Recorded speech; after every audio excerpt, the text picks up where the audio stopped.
বন্ধুরা, তোমরা সবাই কেমন আছো? তো আশা করছি যে যেখান থেকে আমার ভিডিওটা দেখছো সবাই অনেক অনেক ভালো আছো। বন্ধুরা, আমি আজকে তোমাদের সাথে একটা নর্মাল খুব সুন্দর সিম্পলের উপরে ব্লাউজ ডিজাইন শেয়ার করব। তো এটা আমি তোমাদেরকে আজকে শিখিয়ে দেব কিভাবে এটা বানাবে।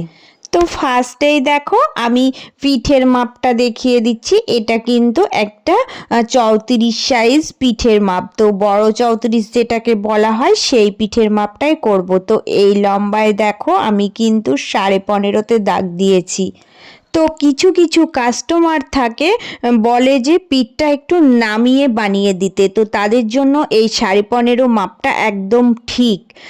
কখনোই কিন্তু পিঠ উপরের দিকে উঠবে না যদি এই মাপটা তোমরা নাও। তো এবার আমি দেখো এই দিক থেকে 6.5 পয়েন্ট করেছি। এবার এই 6.5 থেকে নিচের দিকে সোজা 6 নামাবো। তারপরে দেখো সামনের দিকেও আমি এখান থেকে 6 পয়েন্ট করব। করে এবার আমি মিডিলের পয়েন্টগুলো দাগ টানবো। তো মিডিলের পয়েন্টটা দেখো 11.5 রেখেছি আর নিচে আমি 11।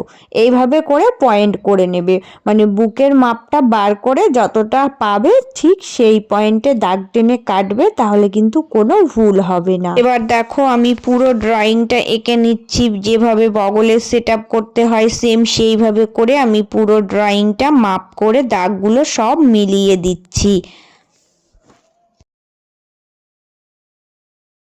তো এবার আমি দেখো এই যে আর বাদ বাকি যে টুকরোগুলো আছে সেই টুকরোগুলো বসিয়ে কেটে নেব। তো লাইলিনটা আমি কিন্তু আগে থেকে বসিয়ে কেটে নিয়েছিলাম। ফরমারগুলো বসিয়ে কেটে নিলে খুব সুবিধে হয়। তো এইভাবে করে আমি যেখানে যেটা সেট আপ হচ্ছে ঠিক সেখানে সেটা দিয়ে আমি আগে থেকে দেখে নিচ্ছি। এটা কিন্তু একটা বম্বে কাট ব্লাউজ হবে। তো এটা সিম্পলের ওপরে একটা খুব সুন্দর কিউট ডিজাইন হবে। তো ডিজাইনগুলো আমি তোমাদেরকে আজকে পুরোটাই দেখিয়ে দেব যে তোমরা কিভাবে বানাবে। তো এবার আমি এই যে সামনের ফরমারের যে টুকরোগুলো এগুলো সমস্ত কেটে রেডি করে নেব।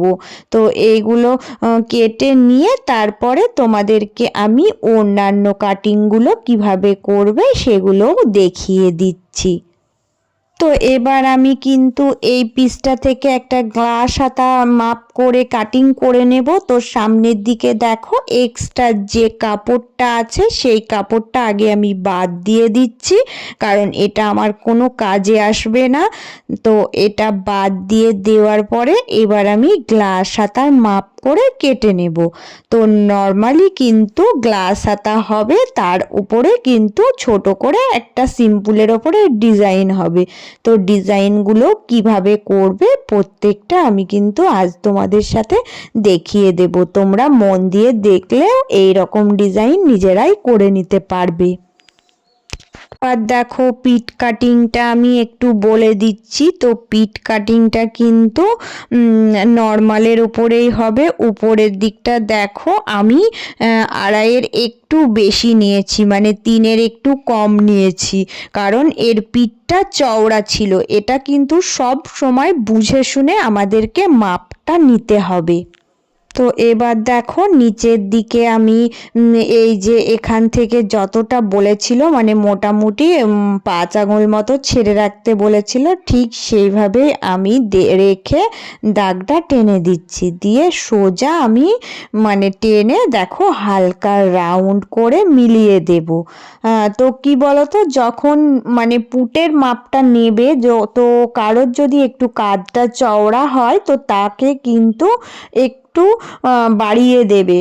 কারণ হচ্ছে নর্মালি ব্লাউজের ক্ষেত্রে পিঠের কাটিং 2.5-তে হয়ে যায়। তো যাদের একটু 34 বড় বা 36 হয় তাদের একটু বাড়িয়ে কাটা যায়, তাহলে কিন্তু বেশ সুন্দর হয়। আমার সমস্ত কাটিং কিন্তু কমপ্লিট। আজকে আমি তোমাদেরকে হাতের ডিজাইনটা দেখিয়ে দেব কিভাবে তৈরি করবে। এবার দেখো এই যে আমার কিন্তু ছোট ছোট এই রকম টুকরো কাপড় লাগবে হাতার ডিজাইনটা বানাতে গেলে। তো আমি এইভাবে কিন্তু অনেকগুলো কাপড়ের টুকরো আগে থেকেই কেটে নিয়েছি। তোমরাও এই রকম গোল কাপড়ের টুকরো কেটে নেবে। এবার দেখো এই রকম তুলো নেবে, তুলোটা নিয়ে আগে মুড়িয়ে এরকম করে গোল করে নেবে। তো এবার দেখো এই যে ছুঁচ সুতো দিয়ে মিডিলটা এরকম করে সেলাই করবে। সেলাই করার পর এর মাঝখানে এই তুলোটা কিন্তু দিয়ে দেবে। দিয়ে দেখো এইভাবে গোল করে এখানে ছুঁচ সুতো দিয়ে বেঁধে দেবে। বেঁধে এই রকম করে গোল গোল করে তৈরি করে নেবে অনেকগুলো। তো মোটামুটি যতগুলো লাগবে, তো কতগুলো লাগবে আমি সেটাও তোমাদেরকে দেখিয়ে দিচ্ছি। এবার দেখো এই হাতাটা নেবে, নিয়ে মিডিল পয়েন্টটা বার করে নেবে এইভাবে ভাঁজ দিয়ে। দেওয়ার পরে এই মিডিল পয়েন্ট থেকে 1 ইঞ্চি ছাড়া ছাড়া করে দাগ দেবে। এই দিকেও 1 ইঞ্চি ছাড়া ছাড়া করে দাগ দেবে, ওই দিকেও 1 ইঞ্চি ছাড়া ছাড়া করে দাগ দেবে। তো এইভাবে করে দাগ দিয়ে আগে থেকে পয়েন্টগুলো তৈরি করে নেবে। এবার এই পয়েন্টে কিন্তু এই গোল গোল যে টুকরোগুলো করেছিলাম এইগুলো বসাতে হবে। তো কিভাবে বসাবো দেখো, এই যে এই দিকে মুখটা আমি রাখবো, মানে এই দিকে রেখে আগে সেট আপটা করে নেব। এবার সমস্ত সেট আপ হয়ে গেলে এই এক্সট্রা যে কাপড়ের টুকরোগুলো আছে এইগুলো কিন্তু আমি সুন্দর করে কেটে দেবো।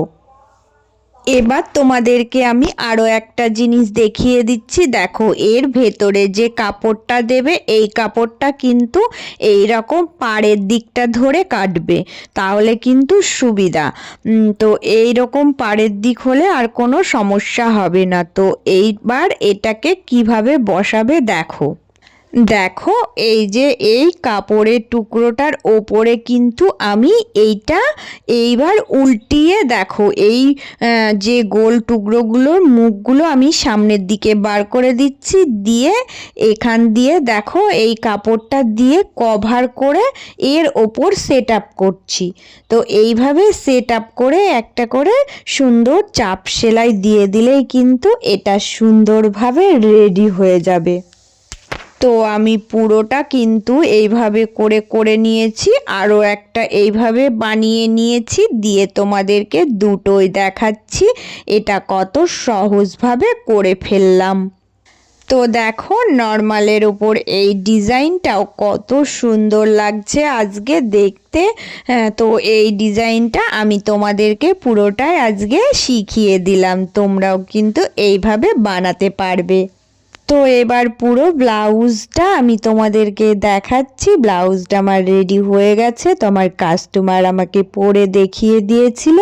তো দেখো কতটা সুন্দর ফিটনেস এসেছে আর দেখতে কতটা ভালো লাগছে। তো তোমরা এইভাবে যদি কাজ করো তাহলে কিন্তু নিজেদের কাজগুলো অনেক বেশি সুন্দর করতে পারবে। বন্ধুরা আজকের এই ডিজাইনটা তোমাদের কেমন লেগেছে সেটা কিন্তু তোমরা অবশ্যই কমেন্টে জানাবে। আর যারা প্রত্যেক দিন আমার ভিডিও পুরোটা দেখো তাদেরকে অনেক অনেক ভালোবাসা রইল। যারা নতুন বন্ধু হয়ে পাশে আছো প্লিজ চ্যানেলটা সাবস্ক্রাইব করে নিয়ে পাশে থেকো। আর সবাই কিন্তু অনেক অনেক ভালো থেকো, সুস্থ থেকো।